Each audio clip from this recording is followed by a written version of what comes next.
What is good, beautiful people? Welcome to another SK Wealth Academy podcast. One that you are only receiving today because I wasn't planning on making a podcast, but since I woke up at 2:30 this morning, you're going to get a bonus podcast called Why Old School Mentality Always Creates Success. So today, since I woke up out of a deep sleep after only 4 hours of sleep at 2:30 in the morning and was wide awake, I decided to take advantage of this blessing that life gave me today by getting out of bed and getting my day started. Now, I'm not one of those people that can survive off of just 4 hours of sleep on a daily basis like Jocko Willink or some of these super motivated people that are really famous on Instagram and YouTube. But I'm one of those people on the rare occasions that this event that happened today happens, I will get up and get my day started because I find it a blessing to only have slept for 4 hours, wake up and be completely alert and full of energy. So hopefully today, by the time most people wake up, say at around 6 a.m. or so, which is my normal waking hours, I will have hopefully have recorded a new podcast, this one, uploaded it, completed my 1 hour morning stretching routine, showered, and finished a quick 20-minute meditation session, all before people have even woken up today. And that will be a blessing to have that completed before 6 a.m. So what does this have to do with possession of what I call the old school mentality? Well, today, just from my observations of life in general and the behavior of kids today, even ones that don't have a lot of material wealth, I still feel, generally speaking, that they are a lot softer than kids were when I was their age. For example, people speak about today how kids have such a hard time with the bullying problem because they say kids today, because of social media, smartphones, are bullied much more than they ever were when we were kids. People that are my age or even, younger than me, because we didn't have smartphones when we were growing up and we were like 10, 11, 12 years old.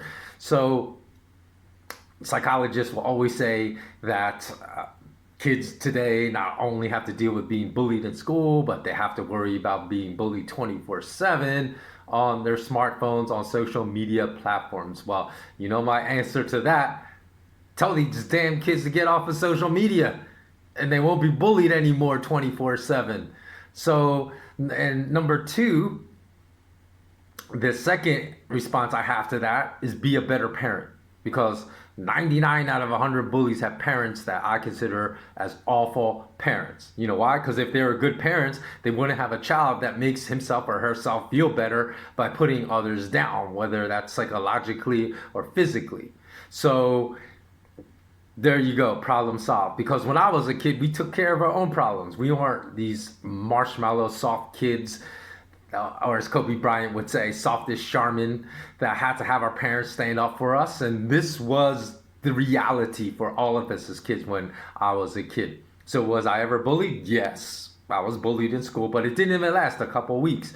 And then it never happened again. So out of my entire school life, I was only bullied for a couple of weeks, and I'll recount that story now. I remember this one bully who was a wrestler who would punch me in my arm every day before class. And I believe it was seventh grade, because what grade? We enter high school in ninth grade, right? Because I remember this wasn't yet high school. Thank you. So it was either like seventh grade or eighth grade.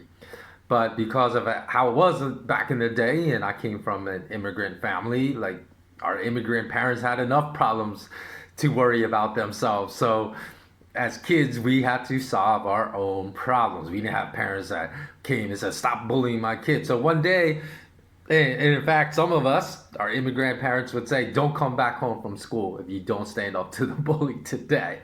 So one day before class, I walked in, I saw the kid that was bullying me sitting me at his desk, and I went up to him, shoved him hard out of his seat. His desk went flying, went spilling and flying across the floor. And I looked at him and I said to him, okay, punch me again. punch me again and you will find out what will happen. And I was, even when I said that, I was scared because I knew this kid was stronger than me, was, more athletic than me, that was bigger than me. That's why he bullied me, right? Because he could, right? So, but after that, I saw, like, for the first time, I saw a look of fear in this bully's eyes, and he never punched me again. And that was my first and last bout story that I ever have about being bullied in school. And it lasted 2 weeks of my entire school life. So some people may say, why wake up at 2:40 a.m. and make a podcast about the importance of possessing that all school mentality, or refamiliarizing yourself with that all school mentality if you once had it and lost it, or if you don't know what that is, about building that. Well, thousands of people probably said the exact same things I'm going to say in this podcast you're listening to right now. So some people say, well, what's the point? The point is that someone may listen to this podcast that will find value in some of the lessons I have learned in life, as I relay them, and then take my SK Wealth Academy courses after I launch them to gain more insight into what I have learned to be the most important facets in succeeding in life, and perhaps be the one that refers a constant stream of new clients to me for the rest of my life. And some people may hear this, right?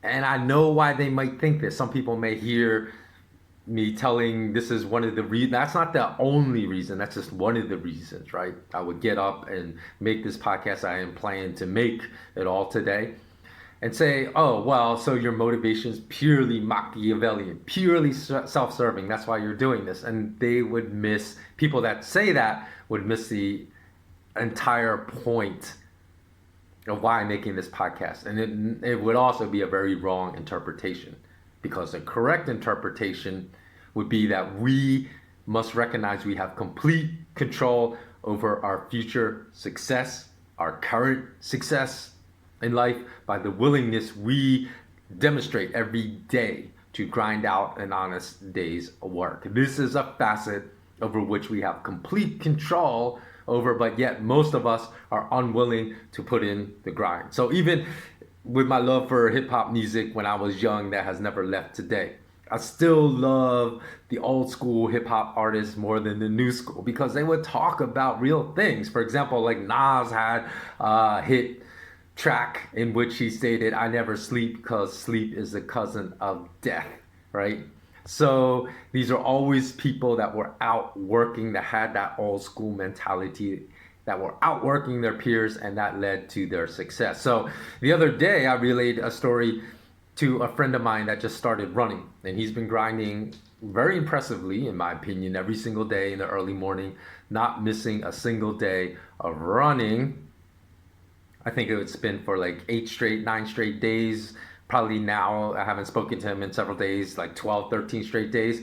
And to me, that's impressive for someone that's never run before, because I know that he's going through aches and pains that people that have been running their entire lives would not have. Or even if, I just picked up running again almost like a year ago. So someone that's just been running consistently for several months, you don't have those daily grinds of aches and pains from someone that's never run before in their life and is just starting.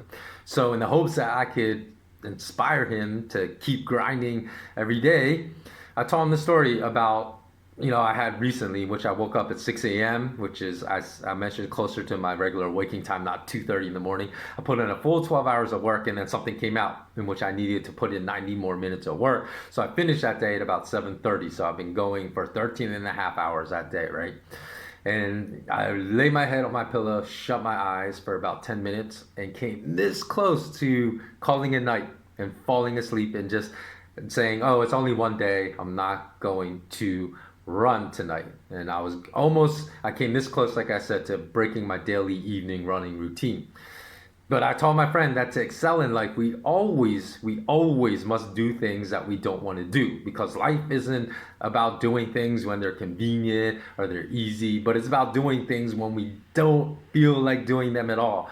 So I told my friend this story to punish myself for almost giving in to this very marshmallow mentality that I critique a lot in my podcast, and that I also observe in younger kids today. I told my friend that instead of just running my daily 5K that I run every night, I ran 9K that night.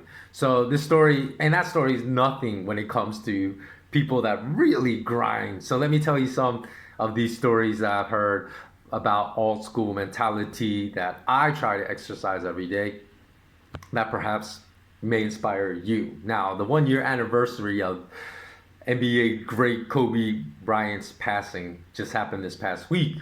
And so I was listening to this one podcast in which a current NBA player was interviewing other NBA players that about Kobe's legendary work ethic, because he was infamous for having a legendary work ethic that contributed to him, becoming a Hall of Famer NBA basketball player. Now, Dwayne Wade of the Miami Heat told the story of how a group of NBA All-Stars, including himself, had traveled overseas for international basketball competition. I think it was the Olympics. I can't remember, but I think it was like the Olympic competition.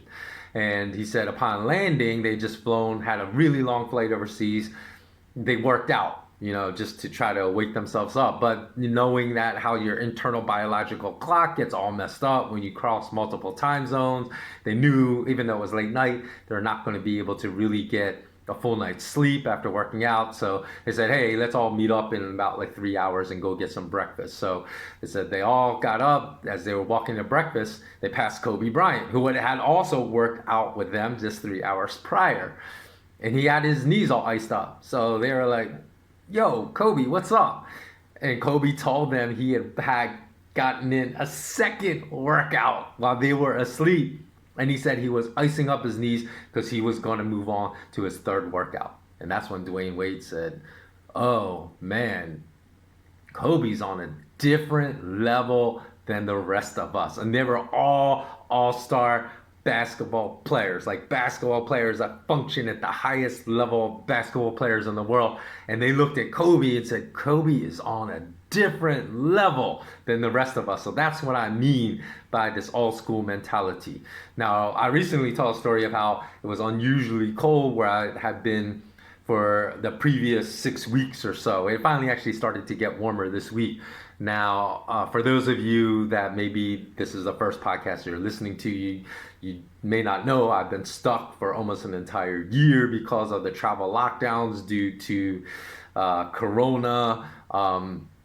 So for the past year, I've had twice the expenses because I still have to pay rent in my home country because all my belongings are in my apartment there, as well as coming up with rent in the country I've been stuck in for the past year. And so I've had double the expenses. I've been unable to launch my SK Wealth Academy, which hopefully I'll be able to launch this year. So my revenue, my income declined by about 80% with double expenses, which is not a good formula for savings. So despite still grinding every day during this year of lockdown, I stated that no way I was going in response to this unusually cold weather. I was not going to waste money buying warm weather clothes because when I come to the country in which I got stuck, I'd only been planning to spend a couple weeks and it was very warm. So I'd only come with, short sleeve t-shirts, several pairs of shorts, and only one pair of long pants. That was it. The single item of warm weather clothing I had was one pair of long pants. But because I had so many warm weather clothes, more than I really need, back home, I said I'm not going to waste my money, especially since so much of my savings had been depleted in the past year because of my circumstances. And so, and along that way in the past year, the thousands of dollars I'd set aside for the launch of my new entrepreneurial pursuit, SK Wealth Academy, had all been eaten up, right? So that made it even further necessary to forego buying warm weather clothes. And some people would look at that as that's a necessary expense. Hey, you're uncomfortable because it's cold. You're kind of like really cold, even indoors. You have to buy warm weather clothes. But what helped me get through that period of being uncomfortable for 6 weeks was that old school mentality that my immigrant parents had subjected me to when I was really young. Because I remember when I was a kid, I was never warm indoors during some brutal cold winters in Philly. That's where I grew up. I grew up as a kid in Philly. And I remember thinking, like, why won't my parents just let me turn up the heat? We have money, don't we? Why did they try to save every single penny? And when you're a kid, you don't understand the concept of money, right? Because when you're 8 years old, you're not working, right? So everything that is an expense, you're spending your parents' money because they're providing for you. So I always wonder, why can't we just turn up the heat? But to my parents, that wasn't an option. They would just tell me, you're cold, put on more clothes. So that I was forced to adopt that old school mentality as a child, and that's what made me get through the 6 weeks of cold. Just simple. It was easy for me to get through this. Where I feel like with some of today's marshmallow kids, they would have had a huge struggle getting through that. Now, one thing that I've done while being, locked in another nation for almost a year, is I started volunteering some of my time in teaching martial arts to some teenagers. And one thing I tried to instill in them is a work ethic, because martial arts should always instill discipline, should instill a phenomenal work ethic in all students. And so sometimes when I was putting through them through PT, physical training, I would see them growing weary. And I flat out would tell them, I would look at them and say, come on, man, I'm more than twice your age and I'm outworking all of you. I was like, this is absurd, because if I were your age, I'd be running circles around someone as old as me. So I know it's not because you guys aren't more fit than me, because like I said, you're less than half my age. So I say it's because you don't have that dog in you. You got to develop that dog where you don't give up when you get tired, when you get exhausted. You keep going. So I witnessed this type of softness in kids, and I think, to the type of physical training. I said, my God, the type of physical training, which I can see in your eyes. They didn't complain verbally, but I could see in their eyes when they wanted to, me to stop pushing them. And I would say the amount I'm pushing you is literally like 25% of the amount my martial arts sensei would push me when I was training, when I was your age, and actually when I was even older, right, than them, because I didn't start training in martial arts until my early 20s, and these are kids that are just teens. So I said this should be nothing for you guys to get through, because my martial arts instructor will put us in horse stance and put an 80-kilogram person on our back, and we'd have to hold them till our legs are trembling, remain in the static pose. And then when we thought we were going to collapse, he would say, okay, get off, give us 30 seconds of rest, and repeat. Wash, rinse, repeat. Wash, rinse, repeat. And do that over and over and over and over again. So I told them, hey, the reason I'm trying to instill this dog mentality of you, this old school mentality, is because I witnessed the type of softness in kids today. I said, I'm fairly certain that, none of the kids I teach, the teens, have what Westerners would view as an easy life, but even those that still don't grow up with an easy life, I feel the kids are still much softer than the kids I grew up with when I was a kid. So I told them if they really want to be successful in life, that's what I'm trying to teach them through training them in martial arts, through volunteering my time. I said, you have to be extraordinary, especially in the age. I said, well, quite honestly, it doesn't take a lot to be extraordinary in work ethic, because we're drowning in a sea of ordinary right now. So I told them stories of famous samurai Miyamoto Musashi, because in his book, Five Rings, he teaches that we should all train as if every training session were life and death. He said you have to train like you would fight in battle. So you can't take it easy when you're training, because on the battlefield it's life and death. So if you don't train like it's life and death, when you enter the battlefield and it is life and death, you will die. So he said the difference between life and death when avoiding an enemy sword strike should not be 10 centimeters, should not be 6 centimeters, should not be 2 centimeters, but he said it should be the width of a piece of paper. He said that should be the difference between life and death. People think, oh, well, he's just being hyperbolic in his teaching. It's not real. But just like many NBA players used to scoff at the stories they would hear about Kobe's legendary work ethic as more rumor than truth until they finally witnessed up front and personal his work ethic and realized that those stories were not rumor but true.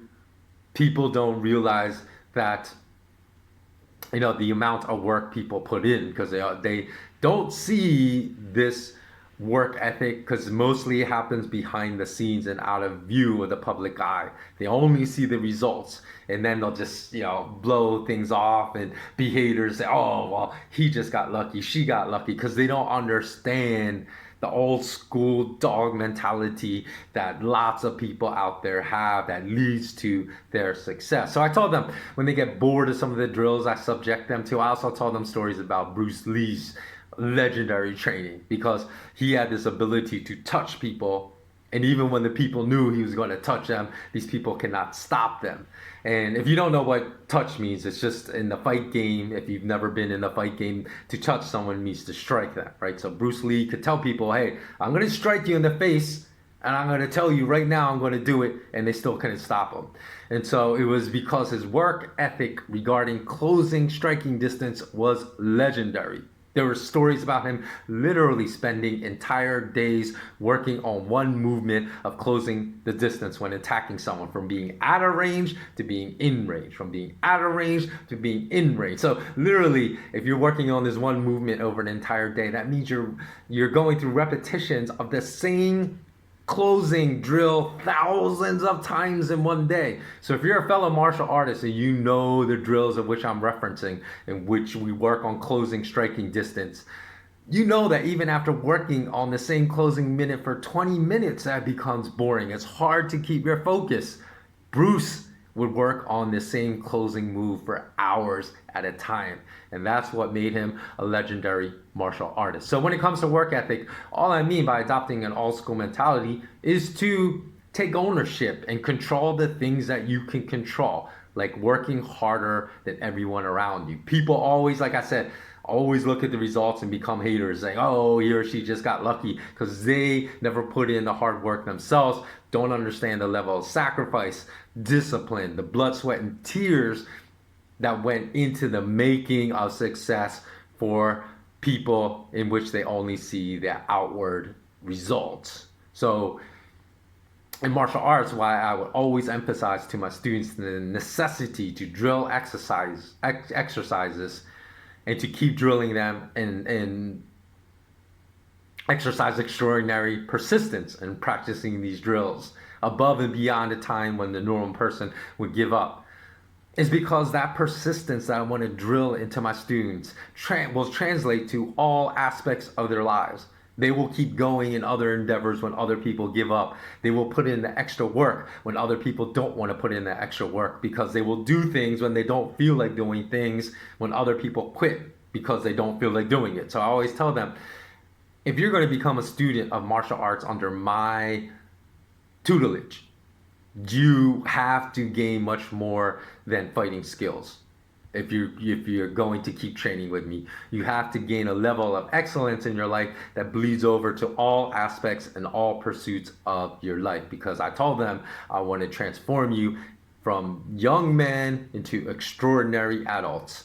And you see this all the time, right? We hear stories of this all the time. Khabib Nurmagomedov, right? A champion and the best, arguably the best mixed martial arts ever, because he was undefeated and arguably never lost a round in any of his fights, which is insanity. People say that on the scorecard, he lost one round to Conor McGregor when he fought McGregor. But people will argue that it could be argued that he actually won the round that they say McGregor won when he defeated McGregor, right? When he got McGregor to tap out. So, but even then, just losing one, I believe that was the only round he had ever lost in his entire fighting career. He had 29 fights, right, in professional competition. So that is insanity, right? Because that's more than 100 rounds. Championship fights are 5 rounds, and then non-championship fights are 3 rounds. So He had fought more than 100 rounds and only lost one round to professional athletes, to professional martial artists are trying to take his head off. That is insanity. That's an insane level of excellence. And people said even after he became champ, and even to this day, people say he didn't go out and splurge and buy, like a Bugatti or some showy expensive car. They say he still drives the same Toyota that he had driven his entire life when he had no money. See, this is the kind of mentality of champions. Like another person that comes to the top of my head, I can think of somebody that does not live the life of luxury, even though they have hundreds of millions of dollars, is David Choe. Who is David Choe? He was he's an artist. Not a graffiti artist, but although he engages in graffiti art. But he basically had painted a mural for Facebook in one of their first offices. And of course, this is like a long time ago, right? When Facebook was just starting out. And Choe said he decided to take them up on their offer to paint them a mural inside their office, even though he said the idea of Facebook to him was, quote, ridiculous and pointless, end quote, which to this day, I believe he was right. I still believe Facebook is ridiculous and pointless. But again, he was given the choice after he painted that mural of taking a few $1,000s as compensation for his work or taking Facebook stock. And he took Facebook stock, which turned into allegedly, people just found out how much Facebook stock he was awarded, which he opted to take instead of just a few $1,000s in cash as payment for his mural at Facebook offices. And they said at a point several years ago that was now worth $200 million. Now, people that have visited Choe even after he had, like, his Facebook stock was worth at least $100 million, would go to his place and be amazed. They would say, hey, you live like a squatter. You live in this like dump of a place. Why are you not living in a luxury mansion? You know what Choe's answer was? He said, if I ever live in comfort, he said, I feel like it kills my creativity as an artist, and I can't create the same level of artwork that people appreciate. So I have to keep that fire in my belly and live like I have no money, right? And a lot of people can't understand that mentality. Now, I'm going to end this podcast by talking about a conversation I had earlier this week with my father. He's growing quite old now, so he was reminiscing about his mortality, and he told me things that he wants me to carry on as far as his legacy when he's gone, because he's starting to think that he might pass on to the afterlife very shortly. So, and he also mentioned, he said, hey, I wish, because we've spoken about how this past year has been so difficult for me, but it's been difficult for everyone, right? Not just for me, but I told him of some of the troubles I had with launching my new entrepreneurial pursuit, because this past year has been particularly damning one for me, and eating up all the savings I had set aside, and I was good to go last March and launching my business, but all those savings have now been eaten up.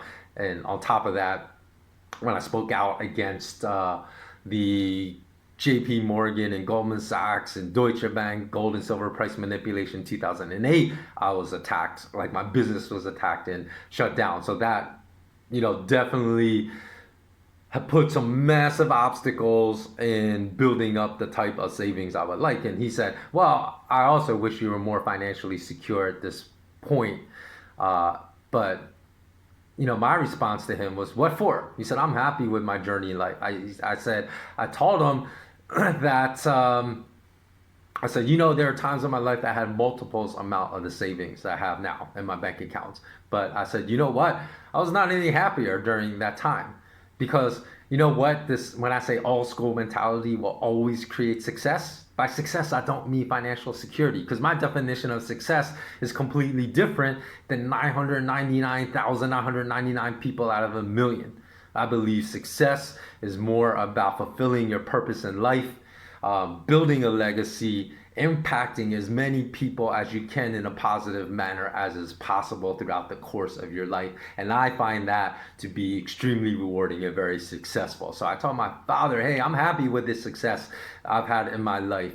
And financial security won't make me feel any more successful, or a life of luxury and comfort won't make me, I said, even if that is in my future, I said, that won't make me feel any more successful than I feel right now. So that's my final message to all of you, is to also how if we only think of success in terms of material wealth, how it behooves all of us to reconstruct what our definition of success is so we can have happiness in the present day. Happiness should not be a goal of ours in the future. We should have it in the present day. So I also will end by telling you that there are links below in the podcast on YouTube channel if you want to contribute to my journey. I feel very blessed for the very small community of patrons I have right now. If you want to become a patron, you'll find the link in the show notes below, or also and you'll find links in the show notes below. You know what, I forgot, because it was so early in the morning, I forgot to make audio MP3 podcast of this. Well, maybe I can strip out the audio and see, but the audio is not going to be great. So if you're listening to this on Podbean, if I figured out how to do that, I'm sorry that the audio is not great. I forgot to use my professional audio recorder to record the audio file for this. So I'm just going to try to strip it out of this video to upload on Podbean as well. But there's also will be a link in the show notes to my GoFundMe account too. So very many blessings to all you kind, generous people that have donated to my GoFundMe account and my Patreon account as well. So have a blessed day. Os.